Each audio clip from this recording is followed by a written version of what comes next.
colocar na nossa mente as nossas necessidades, as nossas dificuldades, entregando nas mãos do nosso Mestre Jesus. Mestre, o Senhor que caminhou pela terra, viu tanta dificuldade, viu tanta tristeza, mas com todo o seu amor, acolheu a todos, nos ensinando, através dos seus exemplos, que todos nós podemos oferecer algo, mas também que merecemos auxílio, ajuda, merecemos a Tua luz.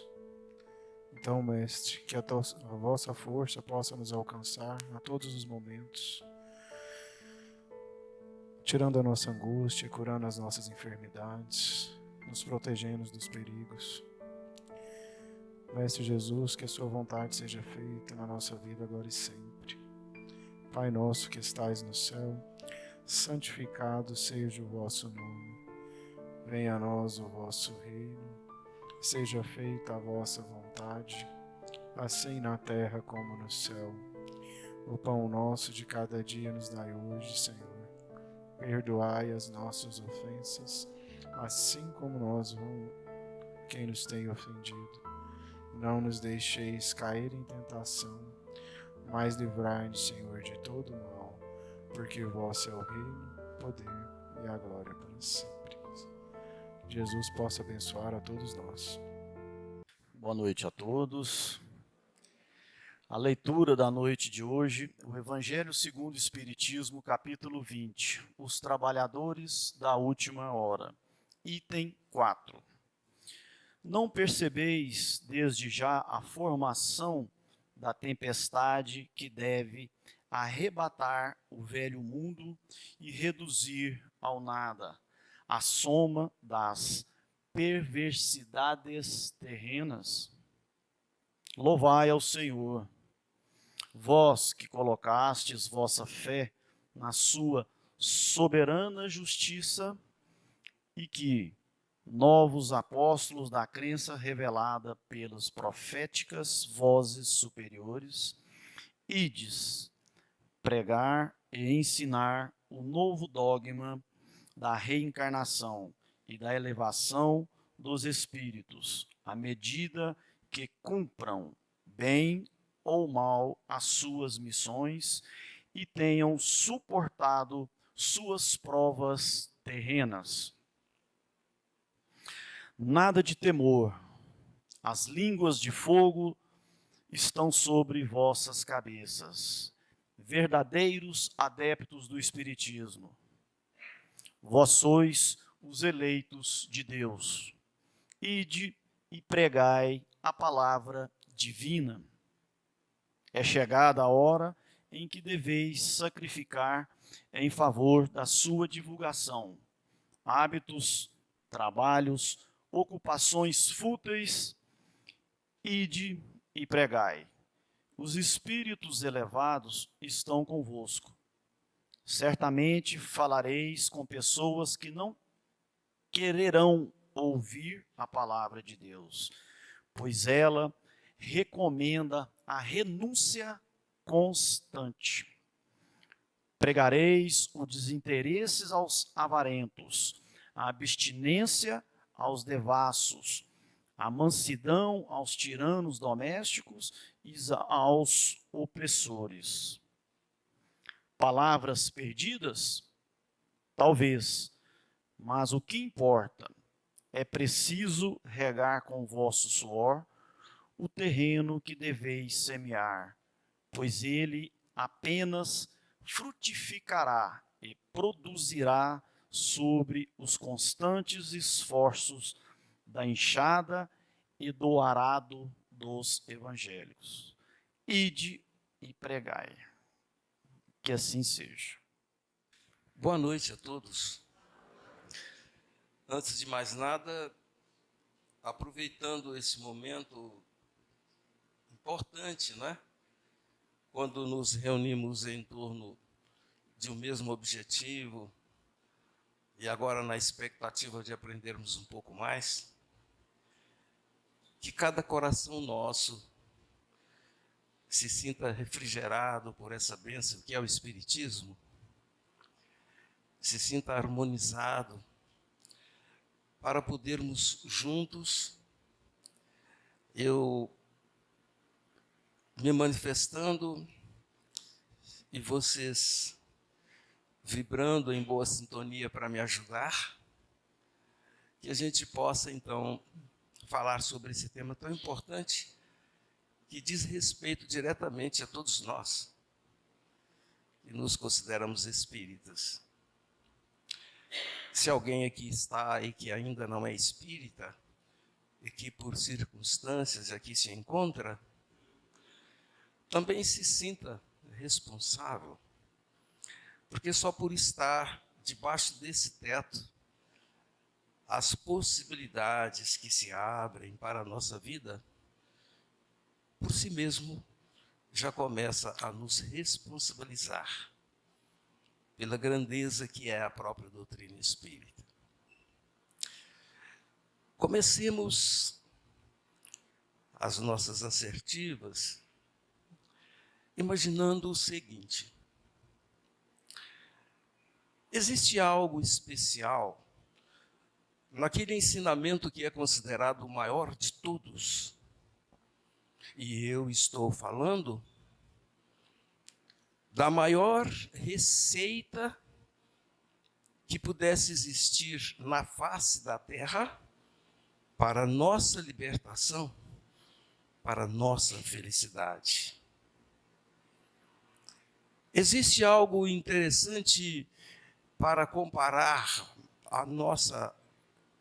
o nosso existencialismo diante daquele preceito de Jesus, daquela fórmula, considerado o maior mandamento e o mandamento indispensável para alcançarmos a nossa realização e para cumprirmos o papel a que somos destinados desde que nascemos aqui na Terra. Quando ele expressa, informando que o maior mandamento, a dica para a nossa vida, será amarmos a Deus sobre todas as coisas e ao próximo como amamos a nós mesmos.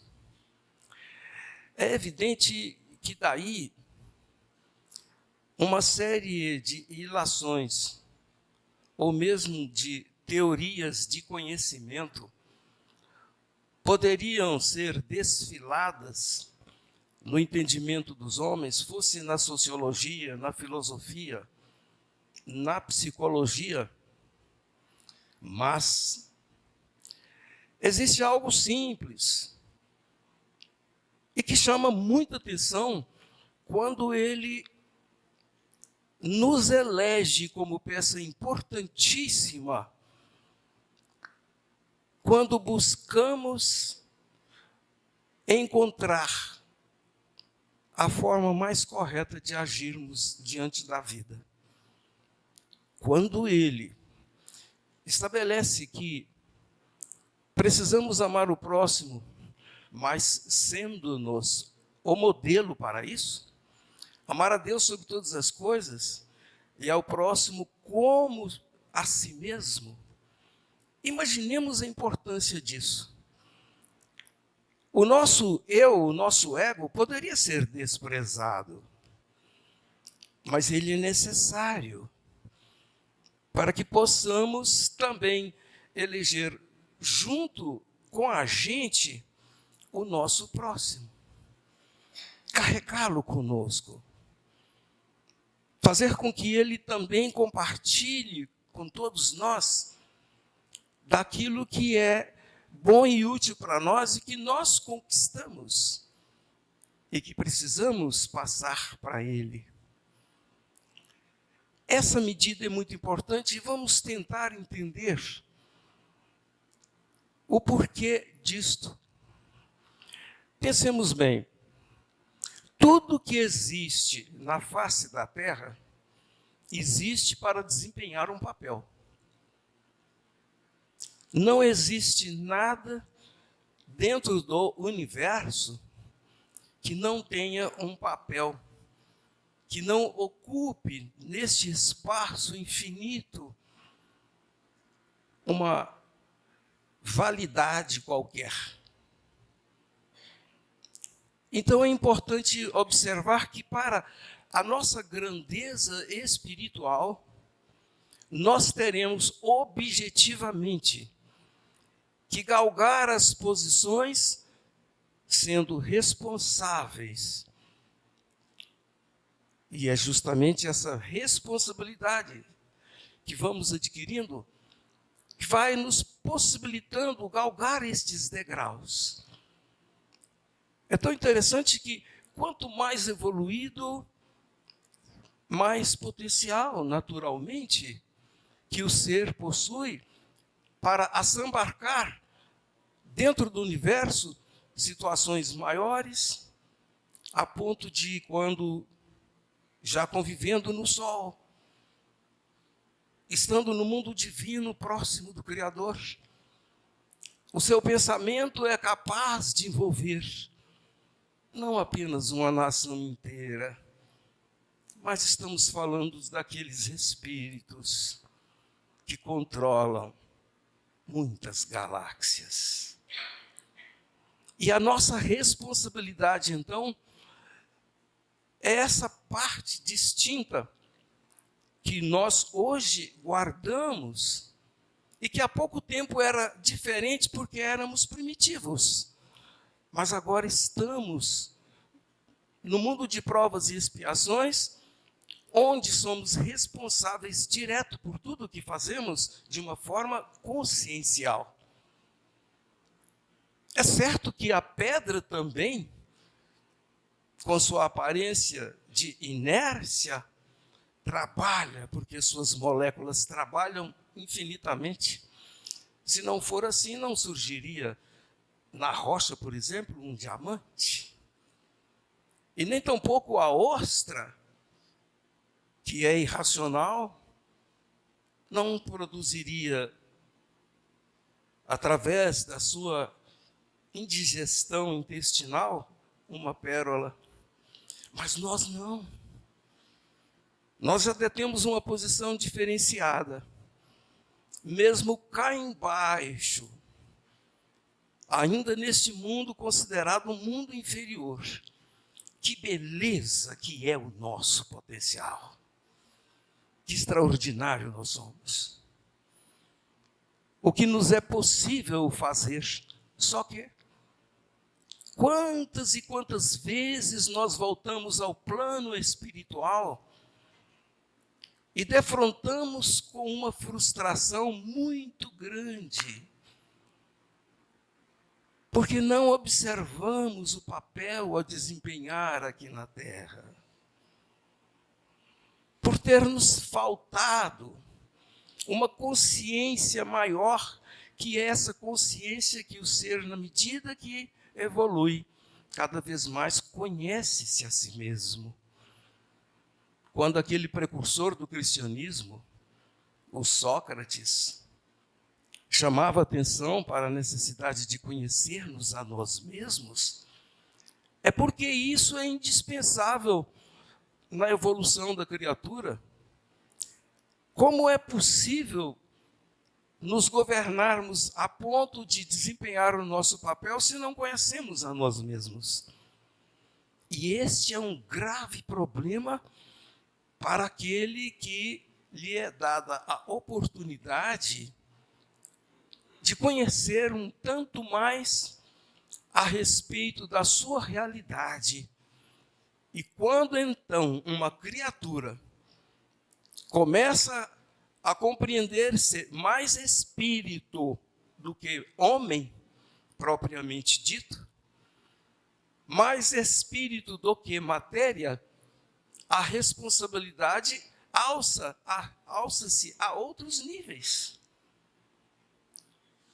A natureza da responsabilidade não é mais simplesmente a natureza imediata e humana, necessária e indispensável para a nossa sobrevivência corporal, para o nosso equilíbrio psíquico, mental, mas havendo um outro papel que nos distingue um tanto mais das realidades até então conhecidas por nós outros.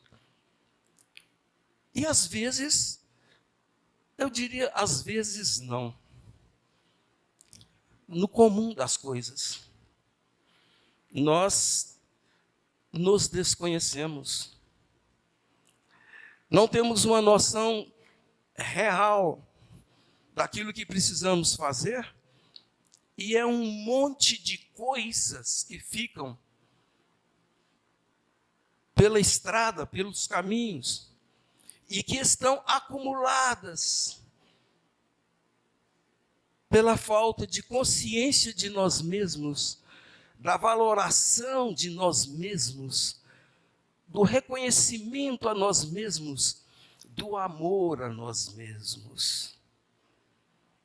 E essa consciência existencial, então, que precisa garantir-nos a possibilidade de desenvolver o papel que o Evangelho nos conclama quando diz-nos que para irmos e pregarmos, independentemente da forma como muitos nos ouvirão. E para isso, então, é preciso compreender qual é a natureza real desta pregação. A natureza real da pregação, ela não está necessariamente na capacidade de verbalizar, não necessariamente. Como entender a questão 350 do Livro dos Médiuns, que estabelece que compete à doutrina espírita colaborar para a transformação da humanidade? Para muitos é como se fosse um ufanismo. Para aqueles, então, que desconhecem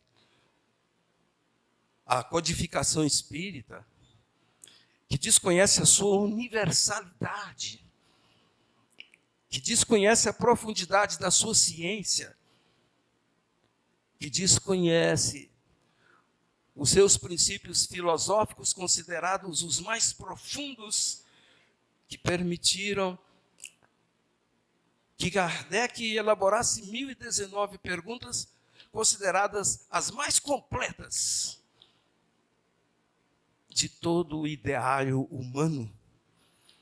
E as pessoas, por não ter este conhecimento, talvez vacilem nesta compreensão e talvez não entendam, por isso, que a doutrina espírita, sim, pode desempenhar este papel, e diríamos mais.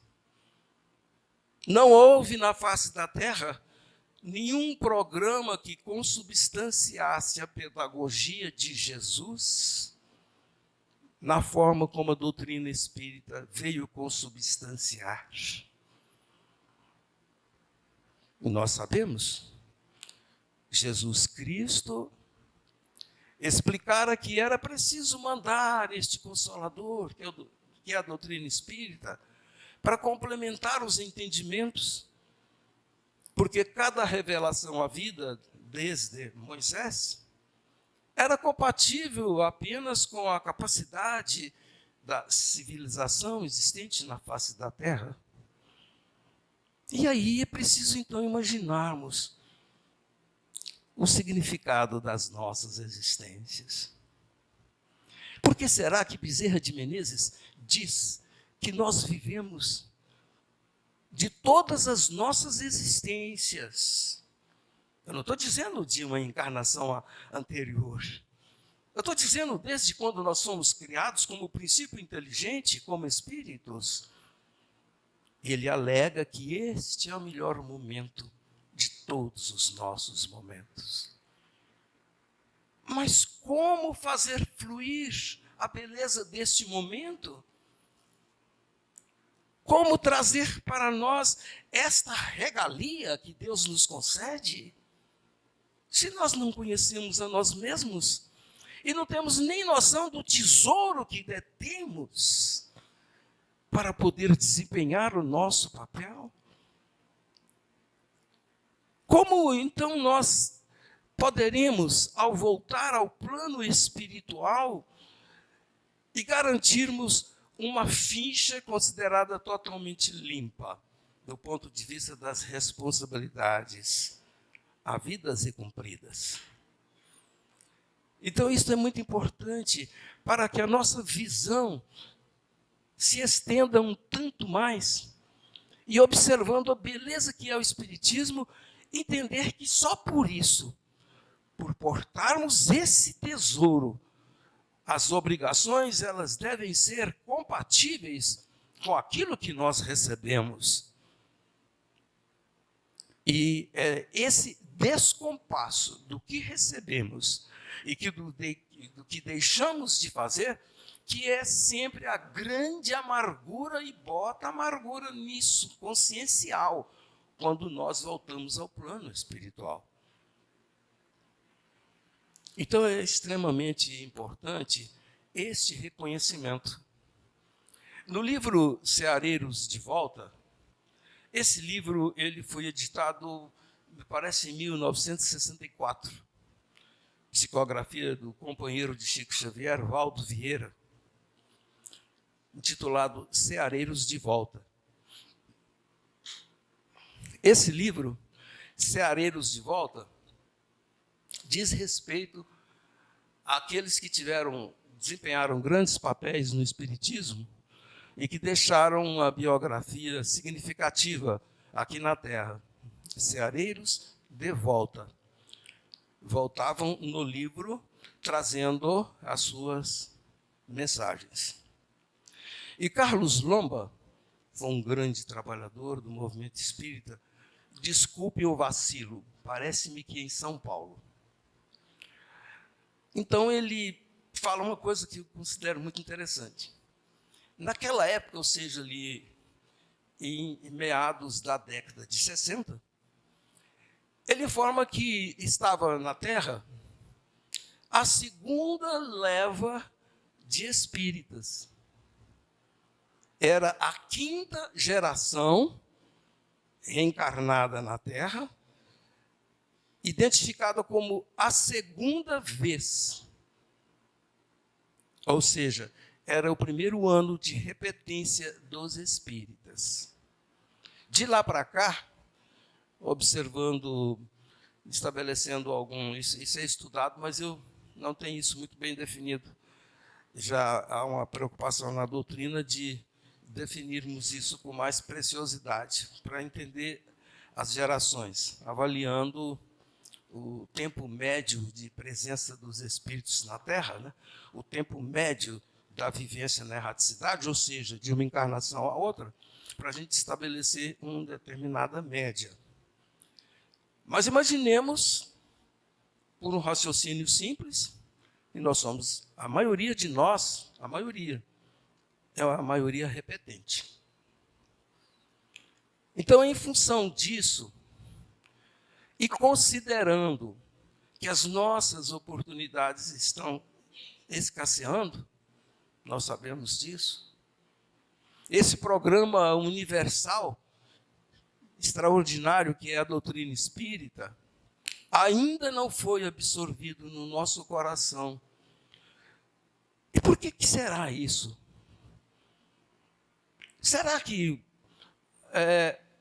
em encarnações nós temos uma tendência, alguém de nós pode falar assim, não, eu gosto de estudar, olha que eu estudo a doutrina espírita, estudo outros segmentos do conhecimento humano, não, eu sou estudioso, mas é preciso observar aquilo que é indispensável, que faz parte como uma regra natural do mundo, tudo que existe precisa esvair alguma coisa para desempenhar o seu papel. Qual o grau de comodismo nosso?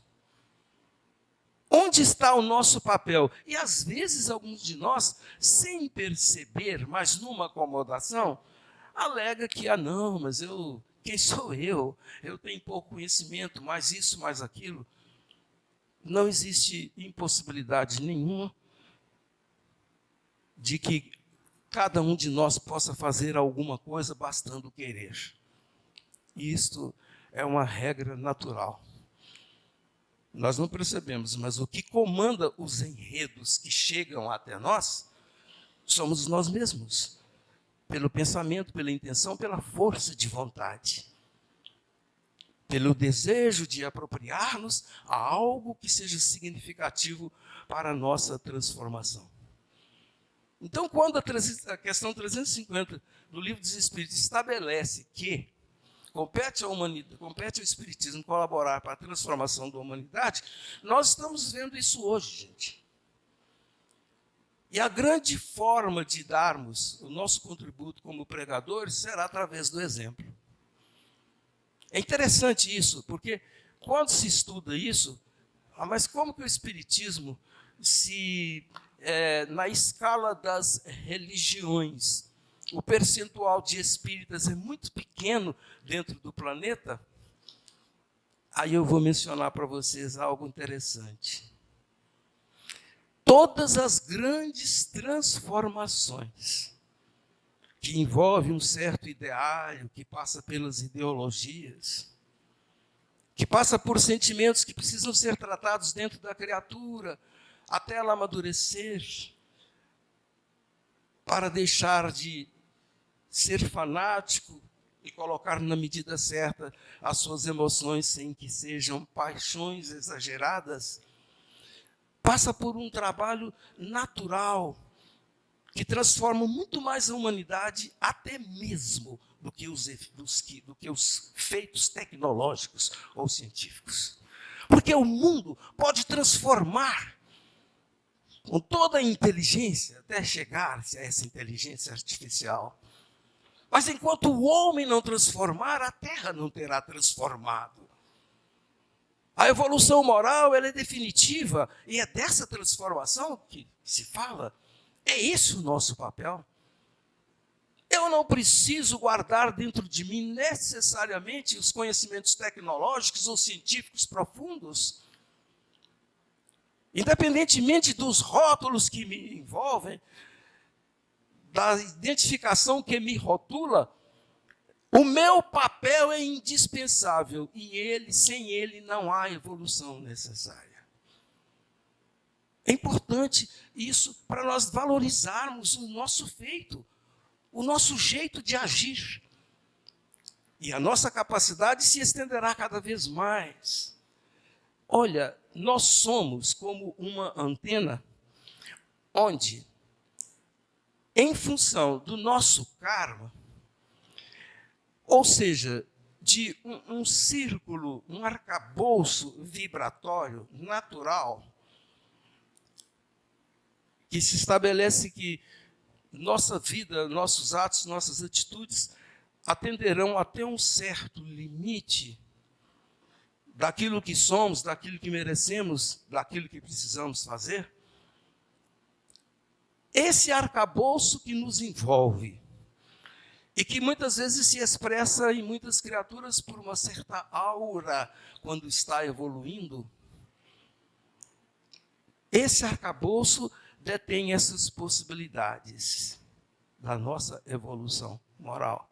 E enquanto não dermos conta de tudo isso que faz parte deste arcabouço, nós não nos habilitamos para seguir adiante. Podemos reencarnar muitas e muitas vezes detendo os maiores conhecimentos, sendo aplaudidos pelas multidões, tendo fama, reconhecidos. Mas a nossa transformação é nesses afazeres pequenos que são distintos e indispensáveis, assim como o verme nos é indispensável na ecologia das nossas sobrevivências. E aí então nós vemos que há uma misericórdia muito grande. Deus não está pedindo muito de nós. E nós como espíritas, veja bem o que eu vou dizer. Abrindo um parênteses, eu tenho vários amigos evangélicos.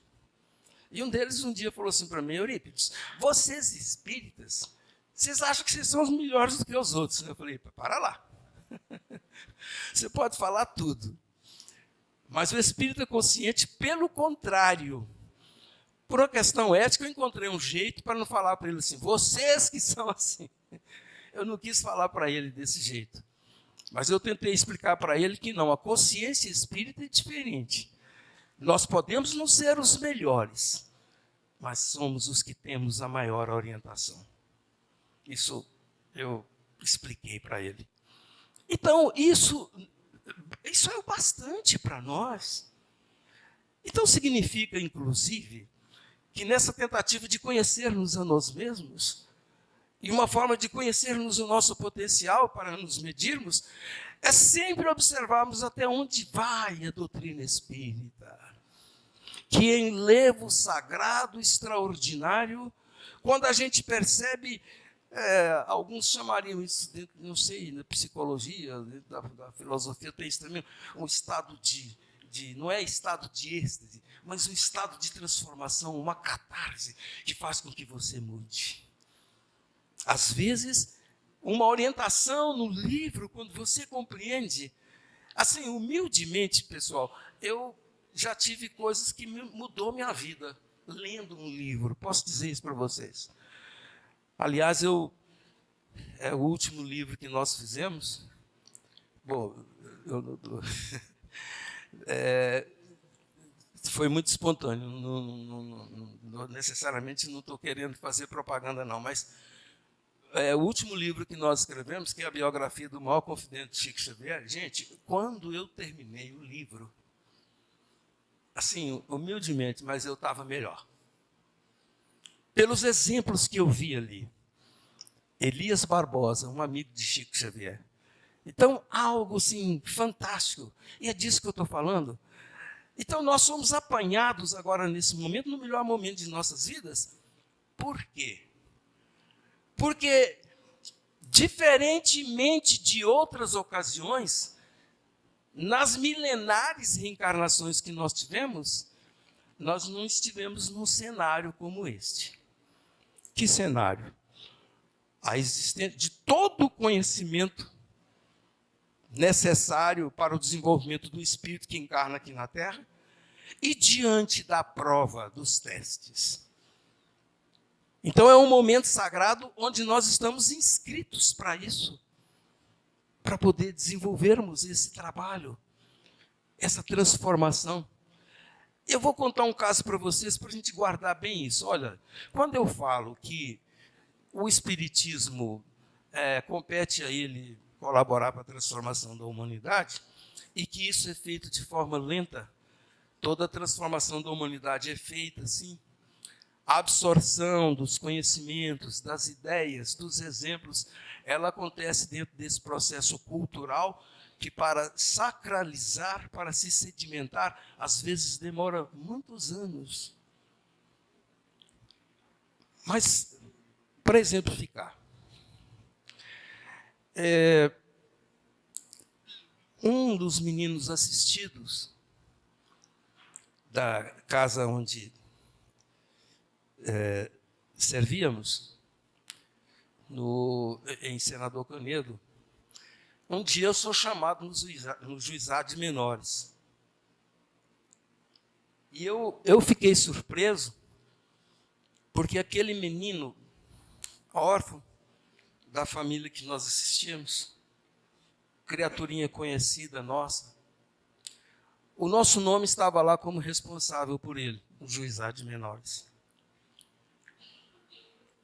Então, tivemos que nos envolver, não é? Ele havia cometido um delito pequeno, considerado pequeno delito, um furto.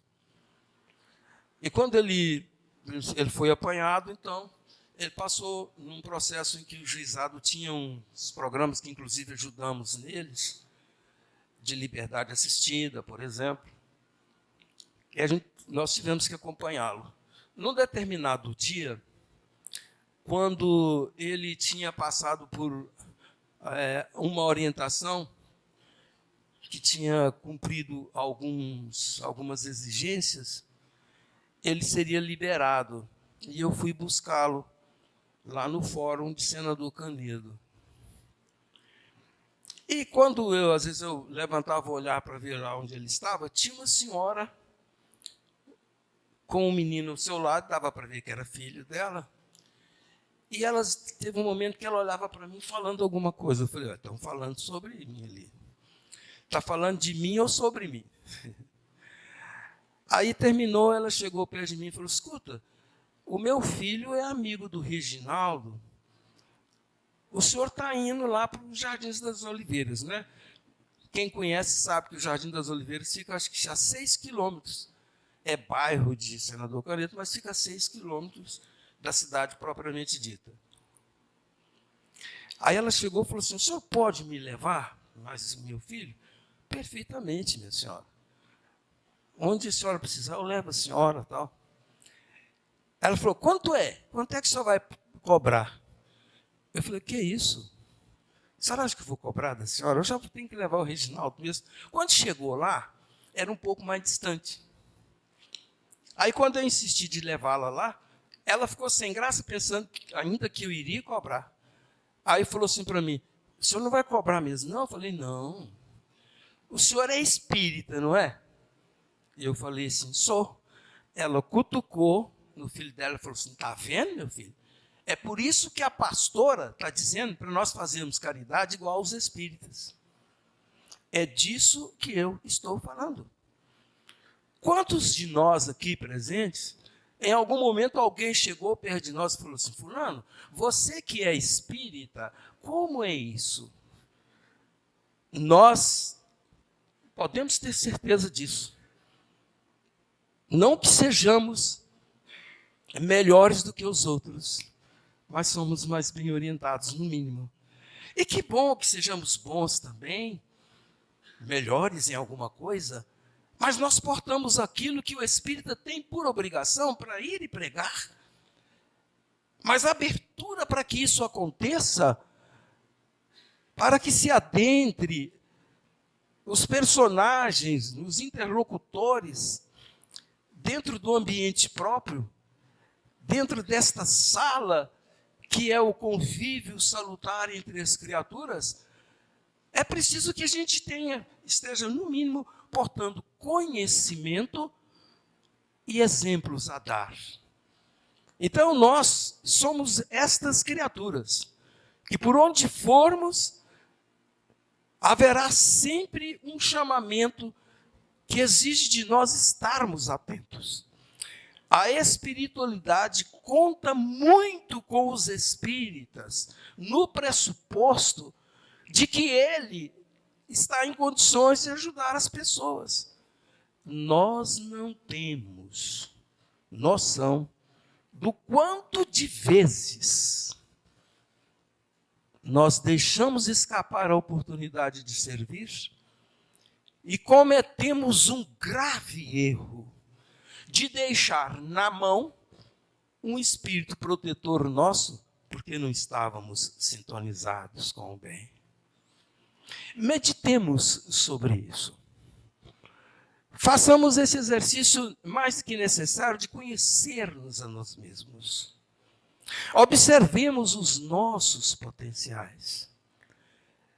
Se começarmos a observar os enredos imediatos que nos envolvem, dentro da família naturalmente, mas fora dela também, nos nossos convívios, talvez vamos descobrir que algumas coisas estão deixadas de ser feitas. Existe hoje uma preocupação muito grande de alguns militantes no movimento espírita, que acham que pela grandeza do espiritismo é preciso subir em palanques. É claro que eu estou falando isso figuradamente, né? Criar grandes demandas chamativas, encaixar a doutrina espírita em certos princípios que seriam chamados modernizantes. Mas lembremos de uma coisa, acima de tudo. O nosso testemunho com Jesus está acima de qualquer estrutura. O mundo pode estar de pernas para o ar, mas Jesus está no leme. E é o nosso testemunho para com Ele, que se estabelece numa horizontalidade quando convivemos com as criaturas, mas que flui da nossa ação algo vertical a oferecer a Jesus. Precisamos deixar de imaginar que certas situações são apenas românticas, que são apenas simbólicas. Porque eu preciso guardar dentro da alma esta certeza. E poder dialogar com o Mestre, sim, sem que eu esteja doido ou fantasiando. Mestre, eu quero, através do meu semelhante, fazer o máximo que eu possa, Mestre. Porque um dia, Senhor, Tu nos dissestes, o que fizeres ao mais pequenino da terra, é a mim mesmo que o fazeis. Muito boa noite.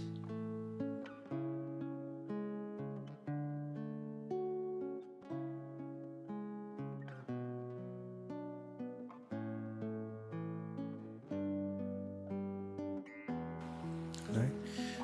Então, que possamos elevar o nosso pensamento até Jesus, agradecendo toda a oportunidade que temos de aprender, de instruir, de ter a oportunidade de mostrar o nosso aprendizado. Mestre Jesus, que a Tua luz possa nos envolver, permitindo-nos alcançar novas conquistas, permitindo-nos aprender mais, que seus exemplos, que são ainda bem atuais, possam atingir mais pessoas, aquelas pessoas que se encontram em angústia, em depressão, que estão à beira do desatino para com a própria vida, possam encontrar a Tua luz, encontrar a redenção, encontrar o amor, aquecendo assim o coração, vendo que os seus ensinamentos e as suas bênçãos traz oportunidades de crescimento, de auxílio ao próximo.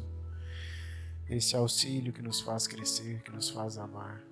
E assim como o Senhor nos ensinou a amar ao próximo como a si mesmo e Deus sobre acima de tudo. Que a sua vontade seja feita em nossa vida, agora e sempre. Que assim seja.